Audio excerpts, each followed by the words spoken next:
ভারতে ইলিশ রপ্তানি বন্ধে ব্যবস্থা নিতে আইনি নোটিশ।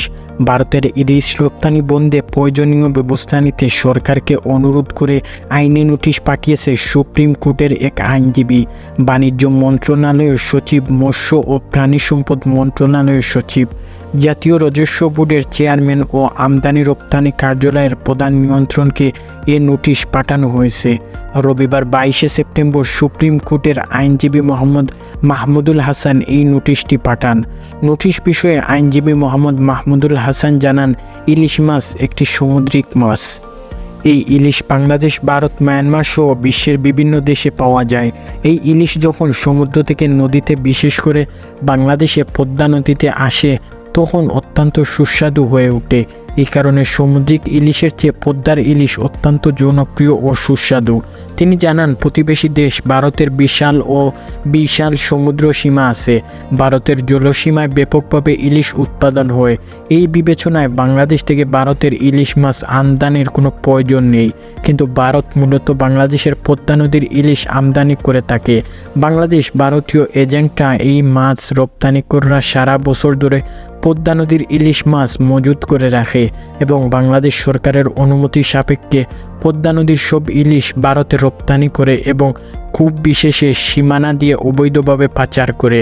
দেশের পদ্মা নদীর ইলিশ মাছ ভারতে রপ্তানি করে ও পাচার হওয়ার কারণে বাংলাদেশের জনগণ বাজারে গিয়ে পদ্মার ইলিশ পায় না।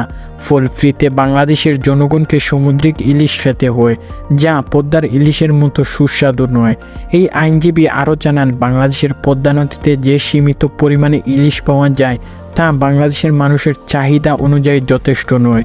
এমন অবস্থায় যদি পদ্মার সব ইলিশ ভারতে চলে যায় তাহলে বাংলার জনগণ এই ইলিশ খেতে পারবে না। এইভাবে বাংলাদেশের জনগণকে পদ্মার ইলিশ থেকে বঞ্চিত করে ভারতের জনগণকে খাওয়ানো হচ্ছে। বাংলাদেশের সরকারের জন্য সীমিত নয়, একথা সত্য যে বাংলাদেশ নিত্য প্রয়োজনীয় এবং বিভিন্ন জিনিসপত্র ভারত থেকে আমদানি করে থাকে, কিন্তু ভারত সরকার কখনোই তার নিজের দেশের জনগণের চাহিদা না মিটিয়ে বাংলাদেশে কোনো প্রয়োজন রপ্তানি করে না।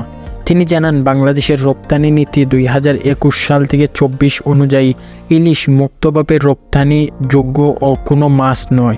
এমন অবস্থায় বাণিজ্য মন্ত্রণালয় ভারতের ইলিশ মাছ রপ্তানি অনুমতি দিলে বাংলাদেশের জনগণের স্বার্থবিরোধী কাজ করেছে। আইনে নোটিশ পাওয়ার 3 দিনের মধ্যেই ভারতে ইলিশ রপ্তানি বন্ধের প্রয়োজনীয় ব্যবস্থা নিতে নোটিশে অনুরোধ করা হয়েছে। অন্যথায় এ বিশেষে ব্যবস্থা নিতে হাইকোর্টের রিট এবং পিটিশন দায়ের করা হবে বলে জানিয়েছেন আইনজীবী মোহাম্মদ মাহমুদুল হাসান।